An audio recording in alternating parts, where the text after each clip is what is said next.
Hello everyone, Rachel Weaver here. I am on faculty and staff at Lighthouse Writers Workshop. I've been making a series of videos called The Story of a Book, in which I ask authors who have books coming out to tell us the story of how their book came to be in the world. So today we have with us Catherine Wallace Hope. Thanks for being here. I'm glad to be here.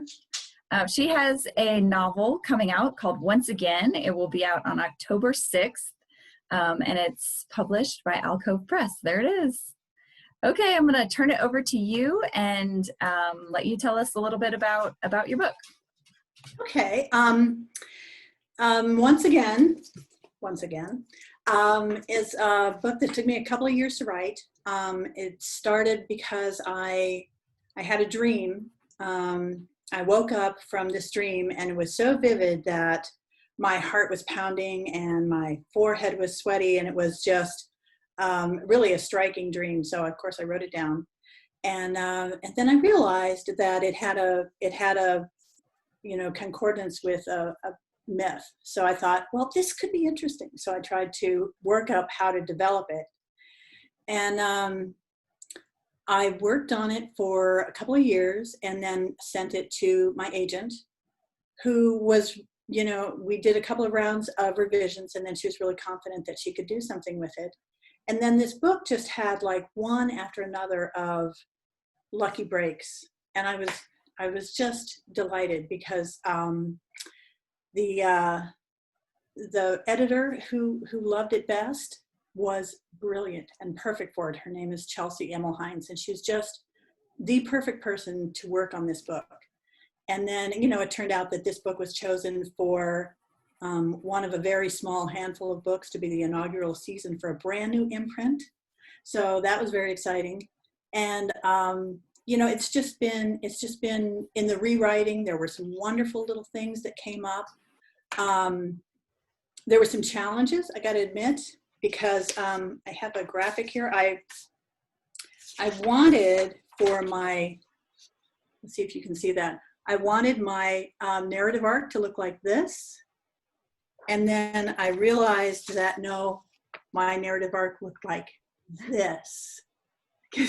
So that was kind of tricky to try to figure out how to get that those problems straightened out. But eventually it got solved. And I have a story for you, Rachel, that will remind you of yours. I got finished with the book, and I was like, at the point where I was going to send the final thing to my agent before she sent it to the editors. And I had my husband read the whole thing. And he said, wow, that was really good. And he really liked it. And, and I said, oh, but wait, this is the best part is, I have this next thing that's going to be in the next book. And he said, oh, really? So what's the next thing in the next book? And I said, well, it's going to be this. And he said, oh no, that's the ending to this book. And I went, whoa, wait. It's like, oh no. So I remember in your story of a book, your husband helped you with your middle. Well, my husband solved the problem of my end. So I had to, I was hoping that my story could end up, looking kind of like that, but it never did. So what happened was that the ending, this is one of those really lucky things, is that when I listened to my husband's input about making sure that the next book was actually the ending of this book, it solved everything. And it made the ending so much better. So I was really grateful for that. Yeah, those helpful husbands. Right. So you bring up some good points. One of them is that I think we all struggle with, and I'm wondering if you did too, how do we integrate in those final drafting stages, right? Like we all get really antsy to be done. And then you get a suggestion, and if you're like me, immediately you're like, no, I'm not doing that. It's gonna be so much work, right? So how did you get to the point where you, first of all, can recognize, it sounds like you got a lot of input from your agent and your editor as well. So I guess what I'm asking mostly is, how do we recognize as writers when we're getting feedback after our book is all stitched together just one particular way, how do we realize or recognize that feedback that really is going to be something that makes it better instead of different? How did you manage that between, it sounds like you did incorporate your husband's suggestion, and then how did you manage that with your agent and your editor in the process? I did. I had the exact reaction you're talking about. I went, I am absolutely not changing anything. No, no, no, no, no.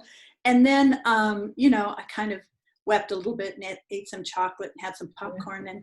And then I gave it a couple of days. And after, kind of letting things settle, it occurred to me, that's brilliant. My husband has like solved this, this thing.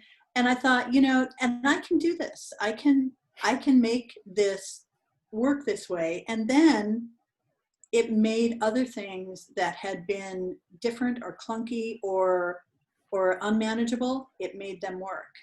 And I think that's one of the things that helps you figure out if it's a detraction or if it's really valuable, is if in the overall story, it seems to kind of flow back and help make it more alive and more complete. If it just seems like it's something you would have to jam in there with a hammer, then it probably isn't. It probably is a detraction.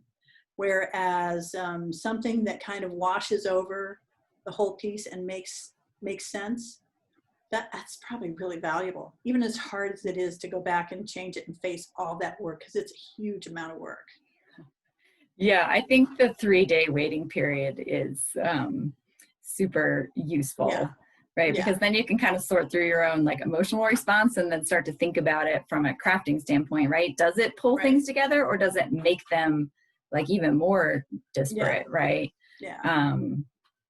Well, congratulations on the publication of your book. It's super exciting. You only have a couple, what do you have, 2 weeks left? I know. Before it comes out. Yeah, so we will hang on to this video and post it once your book is out, and there will be a link in the description of the video for any of you who are watching this that are interested in checking out the book. We'll link to Book Bar's website where you can buy it. Thanks so much for being with me. It was lovely to talk to you. It was so great to talk to you, Rachel. Thank you so much. Bye-bye. Bye-bye.